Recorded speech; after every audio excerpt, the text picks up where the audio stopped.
അവനില്ലേ ആ ഇംഗ്ലീഷ് പറഞ്ഞ തണ്ടി, അവനെ കുറിച്ച് നീ അന്വേഷിച്ചോ? പിന്നെ എല്ലാം കിട്ടി. എങ്കി പറയടാ. അവനൊരു മലയാളിയാ, പാണ്ഡ്യദുരയുടെ അടുത്ത് പുതുതായിട്ട് വന്നവൻ. ഇതാണോടാ നീ കണ്ടുപിടിച്ച ആനക്കാര്യം? ഓഹോ, അതും ലീക്ക് ഔട്ടായോ? എടാ മണ്ട, എന്തോ അവനെ കുറിച്ച് കൂടുതൽ അറിയണം. വെറുതെ ഒരുത്തൻ ഒരു ദിവസം അങ്ങനെ പൊട്ടിമുളയ്ക്കത്തില്ല. ആത്മാക്കളെ അനുഗ്രഹിക്കണേ. വേണ്ട.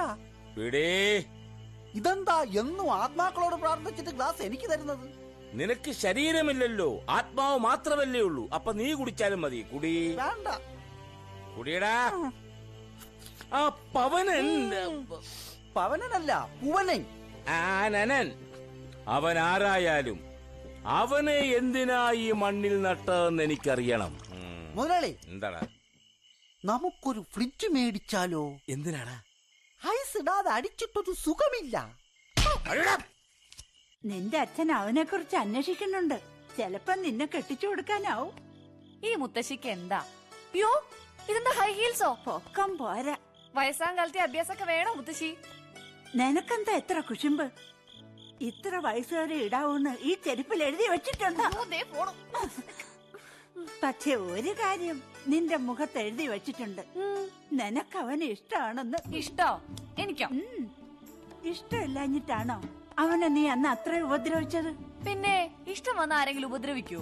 നീ അങ്ങനെയാ. ഇഷ്ടം കൂടുമ്പോഴല്ലേ നീ എന്നെ പിച്ചയോ മാണ്ടോ ഒക്കെ ചെയ്യുന്നത്. ഇപ്പൊ എന്നേക്കാളും ഇഷ്ടം നിനക്ക് അവനെയാ. ആണോ? എന്നങ്ങ് സഹിച്ചാ മതി കേട്ടോ. സത്യം.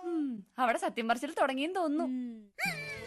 ഇത് ചോളം വിറ്റതെന്ന് ഇസ്കിയ കാശ്, ഇത് കരിമ്പ് വിറ്റതെന്ന് ഇസ്കിയ കാശ്, ഇത് താറാവ്. ഇന്ന് ഇത്ര ഇസ്കിയല്ലോടാ? ഉണ്ട് ഉണ്ട്. ഇത് കോഴി വിറ്റതിന്റെ, ഇത് തേങ്ങ വിറ്റതിന്റെ. എന്താടാ? തേങ്ങ മുതലാളിയുടെ അല്ല, മുത്തൂന്റെ പറമ്പില്. എടാ, 2 തുള്ളി കള്ളി എന്നാ നിന്റെ ഉള്ളിയുള്ളതെല്ലാം പുറത്തു വരും. പിന്നെ എന്തിനാടാ മോട്ടിക്കുന്നത്? മണ്ട മണ്ടൻ. ആരാ മണ്ടൻ? ഞാൻ എന്തിനാ മോട്ടിക്കുന്നത്? കള്ള് കുടിക്ക. മുതലാളി എന്താ ചെയ്യുന്നത്? എന്നും എനിക്ക് കള്ള് തന്നിട്ട് സത്യം പറയിപ്പിക്കും. ഞാൻ ഷാപ്പിൽ കൊടുക്കാനുള്ള കാശ് മുതലാളിക്ക് തരും. എനിക്ക് ഷാപ്പിലേക്കുള്ള യാത്ര ലാഭം. വാട്ടീസ് എനിക്ക് വീട്ടിൽ കിട്ടും. ഇപ്പൊ പറ, ആരാ മണ്ടൻ? മുത്തുവിന്റെ തേങ്ങയുടെ കാശ് താൻ ടിപ്പായിട്ട് എടുത്തോടോ മരമണ്ട. ഓ തിരുമണ്ട.